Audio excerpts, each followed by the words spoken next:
The Art of Bread Making, an instructional video. Since bread is fundamentally water and wheat mixed together in such a way it'll rise, the first thing we'll do is take 2 quarts of water, slightly too warm to the touch, and put them in my favorite metal mixing bowl. Then we will add 1.5 tablespoons of yeast. Now we're going to grow this yeast in a special way to make the little holes that you find in your bread that makes it soft and supple. Yeast, or leavening as the Bible calls it, is a form of bacteria that turns sugar into carbon dioxide, blowing bubbles that are then set by the baking process. In order to make my little yeasties grow, I'm going to add some honey. You can use sugar. I happen to prefer honey just because of the nutrients that bees like to put into it. And this honey will actually feed the yeast and cause it to begin to grow in the pan. If your water's too cold, the yeast will not grow and your bread will be completely flat. If the water is too hot, you will kill the yeast and your bread will be completely flat. So the idea is to encourage the yeast to grow inside the bread.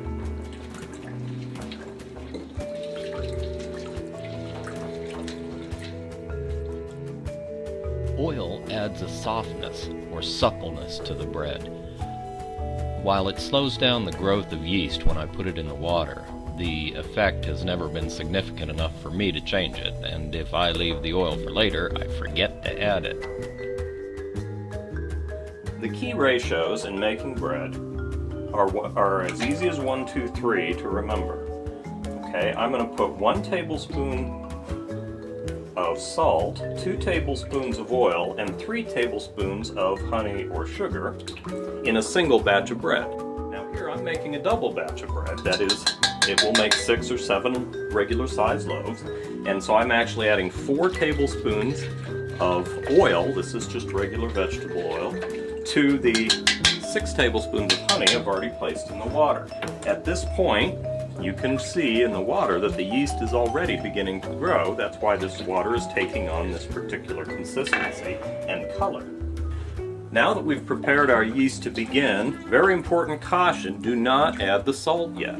If you add the salt, it will make this a saline solution that the yeast cannot grow in, and you'll have very flat bread.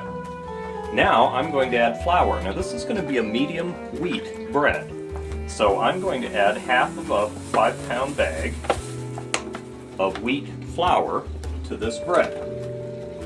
Okay, this is going to give me roughly a medium wheat consistency. The rest of the flour will be unbleached. Sodium chloride, or common table salt, is a compound that adds flavor to nearly everything we eat.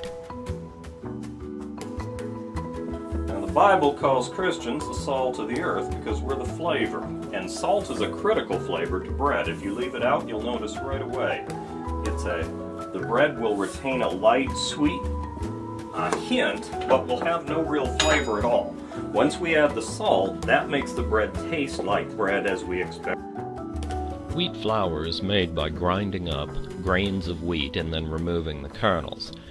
Normal wheat flour, whole wheat flour that is, retains all of the elements, all of the fiber, all of the materials that make wheat so good for us. White flour, on the other hand, doesn't have a lot of those elements. They've been removed, and all that remains essentially is the wheat starch, to which is added certain vitamins and minerals according to the FDA requirements. So we're stirring in the flour, scraping the sides of the bowl and stirring in to make this into what will be bread dough. Now, since bread is an important staple in our family, and since I have a large family, we eat a lot of bread. And so I tend to buy flour in large containers, 25 or 50 pounds when I can get them. Kneading the bread is the process of warming and stretching out the wheat gluten fibers, that's the protein of the wheat, that gives the bread its texture. Having properly washed our hands, we're now going to begin the more physical part of mixing up our bread dough. So we're done with our helpful wooden spoon. Toss him over the sink, and we'll begin the process of kneading the bread. Now I'm just going to keep adding handfuls. I end up adding about 14 cups of flour to a double batch of bread. So now we're mixing, clearing the sides, mixing in the flour, and I'm going to keep doing this until the exterior of the bread dough feels dry to me and I'm no longer getting my hands dirty. Alright, our dough is beginning to form a dough consistency, and the yeast is growing inside, providing an elasticity that makes the bread begin to feel a little spongy to the touch. Alright, I'm going to turn it over so the smooth baby bottom is on the top. And we're going to get this cloth wet with hot water because we're going to encourage the bread to rise. Okay, as you can see, we've risen to about double our height and the dough has become nice and poofy and elastic. So now we get a little flour on our hands and we're going to knead it and press it back down. Notice all the little air escaping as our little bubbles pop. Okay, as you can see, our bread dough has risen again. Nice and elastic. We can shape our loaves of bread in any fashion we wish. You can have a lot of fun with it, making different kinds of shapes, different kinds of bread sticks or rolls. The idea is to make the bread appetizing, both to appearance and easy to eat. Now what I'm going to do is divide this bread dough into loaves. I'm spraying a little bit of vegetable oil into my loaf pan so that it won't stick too badly, and I'm going to cut off a piece of the dough and then I'm going to shape it, and this is really important.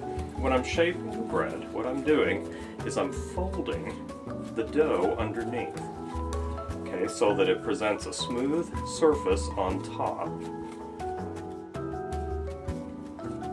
Here's the last of our loaves. And what we will do now is we're going to set these little guys aside and let them rise one more time.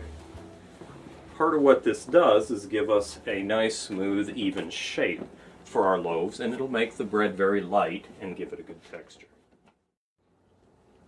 Okay, as you can see, our bread has risen to nice little loaf shapes here, and so the next thing we will do is put them in the oven. Making your bread turn out right when you bake it is more of an art than a science. Every stove seems to be different and every loaf of bread seems to be different.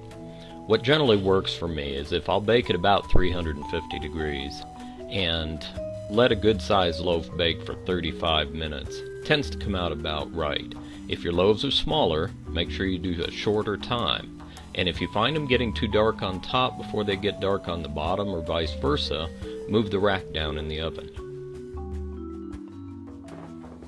So I'm placing the bread. Now as I look in this oven, my rack is too high, so I'm going to have to move that down. Generally speaking, we want the bread right in the center of the oven as it bakes. And if you can, leave a little bit of room around the pans of bread so that the warm air can flow around them and bake the bread properly. Now my oven will Now we'll use a pastry brush and we'll brush a light coating of butter over our bread.